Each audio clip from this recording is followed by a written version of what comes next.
Olá, alunos do Colégio Primeiro Passo, alunos do 8º ano. Vamos dar início à nossa aula de História. Pega o livro de vocês e abra na página 38. O livro de vocês hoje a gente vai trabalhar com o capítulo que você vai trabalhar das revoluções inglesas, a colonização da América do Norte. Então vai ser o capítulo que vai abordar as causas que levaram à Revolução Inglesa, vai abordar o que foi essa Revolução Inglesa, para depois chegar nos ingleses colonizando a América, especificamente colonizando a América do Norte, onde hoje podemos encontrar os Estados Unidos, que foi o país colonizado pelos ingleses, né? Então a gente vai estudar sobre a Revolução Inglesa até chegar na colonização da América do Norte. A América do Norte, lá atualmente se encontra dois países, né? Canadá e Estados Unidos. E o país que vai estar aqui em questão vai ser os Estados Unidos, colonizado pelos ingleses. E para se começar a falar na Revolução Inglesa, a gente vai abordar na aula de hoje os contextos históricos, né? E as causas que levaram, esses contextos históricos são as causas que levaram à Revolução Inglesa. Né? É importante destacar também que essa Revolução Inglesa é que vai ser o pontapé mais na frente para que a Inglaterra se lance na questão da indústria. Então, as mudanças que vão acontecer na Inglaterra devido a essa Revolução Inglesa vão ser o ponto inicial para o processo da Revolução Industrial surgir dentro da Inglaterra, que é assunto que estudaremos mais na frente. Então, vamos lá. Primeiramente, para se poder falar na Revolução Inglesa, é importante fazer o contexto histórico de como aquela sociedade daquele período vivia, né? A Revolução Inglesa, que é do século XVII. Então, o que acontece? Nesse período já estava se vivenciando a Idade Moderna. Na Idade Moderna, para ficar especificamente mais claro para vocês, vivenciava um período chamado de absolutismo, mercantilismo, um certo domínio da igreja, trabalhando junto com o Estado, e sociedade estamental, né? Era mais ou menos assim, mais ou menos dessa forma que estava dividida a sociedade, né? Absolutismo, mercantilismo, um certo poder da igreja católica, aí tinha a sociedade estamental. Esse absolutismo, né, ficando do modo mais fácil de compreensível para vocês, era o poder todo centrado na mão do rei. Então, o poder centralizador, já falei até em outras aulas. Então, o que acontece? O rei controlava em tudo, mandava em tudo. Então, se não obedecesse à ordem do rei, você praticamente estava dando sua sentença de morte. Era mais ou menos assim como era governado, como era a forma de governo antes dessa Revolução Inglesa, no mundo moderno, que é o mundo que vivencia o quê? O mundo que vivencia o mercantilismo. O que é esse mercantilismo? Ficando de um modo mais fácil.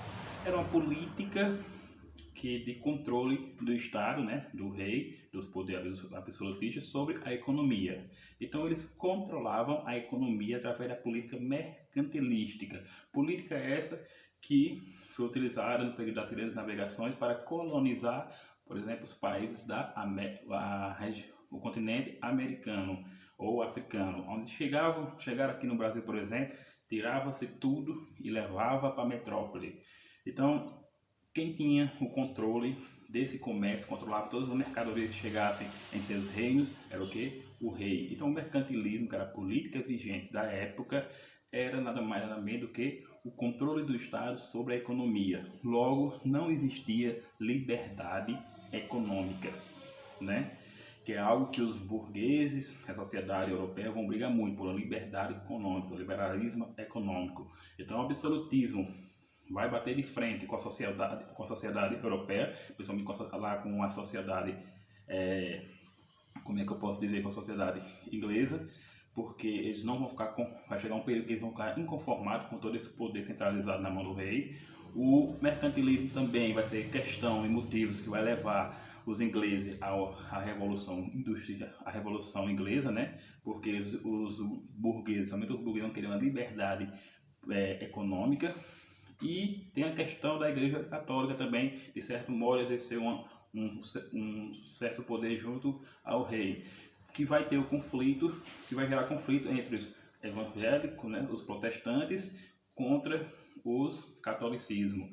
Vai ter esse conflito também religioso, né, que vai causar também revoltas para o surgimento da Revolução Industrial. E ainda tem a questão da sociedade estamental. O que é a sociedade estamental? Fazendo um resumo breve. Sociedade estamental é aquela sociedade que vai ficar mais fácil de você compreender.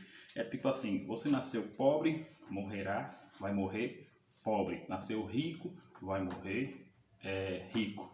Não é igual a nossa sociedade que a gente vive, que a gente pode até nascer pobre, mas tem a oportunidade de ir melhorando de vida. Não, você ficava preso ao que sua origem, você ficava preso àquela sua origem, né? Se você nasceu numa família humilde, pobre, tudo, você não ia ter uma exceção e ter uma possibilidade de mudar de vida. Então também isso vai ser um questionamento.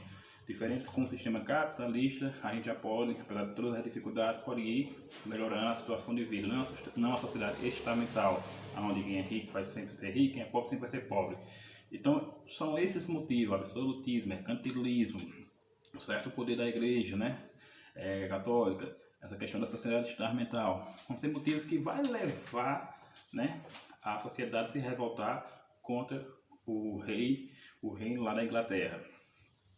Então, a aula de hoje, como eu disse, é só para exemplificar e explicar sobre as causas da Revolução Industrial. Aí vem outra questão também. O modo de produção feudal, nesse período, foi substituído pelo modo de produção capitalista, né? Na fase de transição do sistema feudal para o capitalismo, dentro da Inglaterra existiam dois grupos rurais: os gentis, que se representava a nobreza rural, né, progressista com espírito burguês, e tinha os yeomen, que eram os pequenos e médios proprietários, esses que entravam em conflitos com os gentris. Outra questão também que vai gerar conflito para a Revolução Inglesa vai ser a política dos cercamentos. O que foi essas políticas do cercamento? Começa lá a querer se criar ovelhas, porque a ovelha vai dar o lã e do lã vai surgir o tecido, né? E precisa de terras para poder se criar ovelhas. Então eles vão expulsar os camponeses de suas terras. E isso vai gerar, mais na frente, conflitos, né? Aí o cercamento, que transformaram a posse das terras coletivas em propriedade privada. Então todas aquelas terras onde os camponeses moravam se tornou propriedade privada para os nobres, né? Que mais na frente vão se tornando burgueses ricos. Esses nobres botam para correr os camponeses para utilizar a terra para criar ovelhas. E isso vai gerar o que? Surgimento do êxodo rural. As pessoas vão sair da área rural, do campo, e morar na cidade. E aí vai gerar muita pobreza dentro da cidade, que vai gerar revoltas e conflito. Aí a Inglaterra, nesse período, era governada, como eu já falei, pelo poder absolutista. A burguesia queria liberdade de comércio e livre concorrência.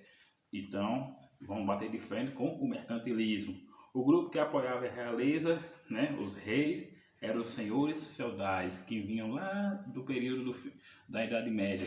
Esses senhores feudais estavam ali colados, esses grupos trabalhavam junto para manter a população na pobreza.